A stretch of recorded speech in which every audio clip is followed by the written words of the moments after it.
अमरावती शहरातील 2 तृतीयपंथीय गटाचा पुन्हा वाद सोमवारी दुपारी थेट पोलीस आयुक्तालयापर्यंत पोहोचला।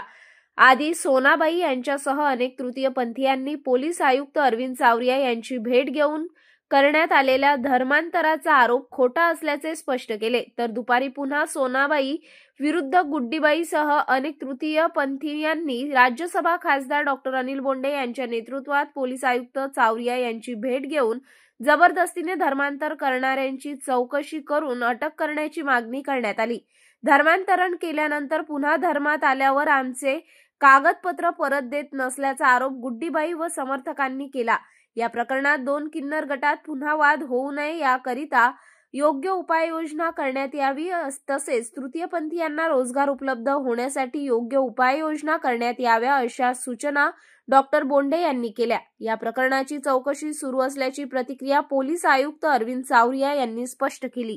समाजातील दुर्लक्षित वर्ग म्हणजे ट्रान्सजेंडर तृतीयपंथी, परंतु या तृतीयपंथी लोकांमध्ये सुद्धा भयाचं वातावरण पसरलं आहे। कारण अनेक तृतीयपंथी भगिनींना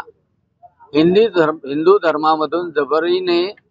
मुस्लिम धर्मामध्ये 2023 मध्ये आणि त्याच्या अगोदर सुद्धा अनेकांना धर्मांतरित केलं गेलं आणि त्यासाठी एक मौलवी हाजी रफीक, बरोबर, हाजी रफीक, त्याचप्रमाणे एक अहमदाबादचा, आज तर विदर्भामधून 70 लोक एकत्र जमा झाले आणि जेव्हा रेखाबाई यांना धर्मांतर करण्यात आलं 2023 मध्ये, त्यांच्यासोबत त्यांची शिष्य किंगल याला पण धर्मांतरित केलं, परंतु कुंभमेळ्यामध्ये 2025 मध्ये त्या पुन्हा हिंदू धर्मात आल्या आणि त्यांना महामंडलेश्वर ही पदवी देण्यात आली आणि पुन्हा हिंदू धर्मात का गेल्या म्हणून त्यांच्यावर हमला करण्यात आला, तलवारीनी, मिरची पावडर फेकून, आणि ज्या मुस्लिम धर्मात गेल्या त्या पुन्हा घर वापसी करण्यासाठी इच्छुक आहे त्यांना रोखण्यासाठी अनन्वित अत्याचार केले। त्याची दाद मागण्यासाठी आज पोलीस आयुक्तांकडे गेलो आणि जे खऱ्या अर्थानं ट्रान्सजेंडर नाही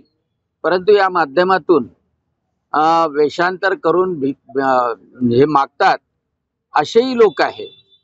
आणि त्या लोकांनी अशी टोळी केली आणि त्या माध्यमातून ड्रगचा व्यवसाय असो, गुटख्याचा व्यवसाय असो किंवा भीक मागून मस्जिदीला पैसे देण्याचा व्यवसाय असो,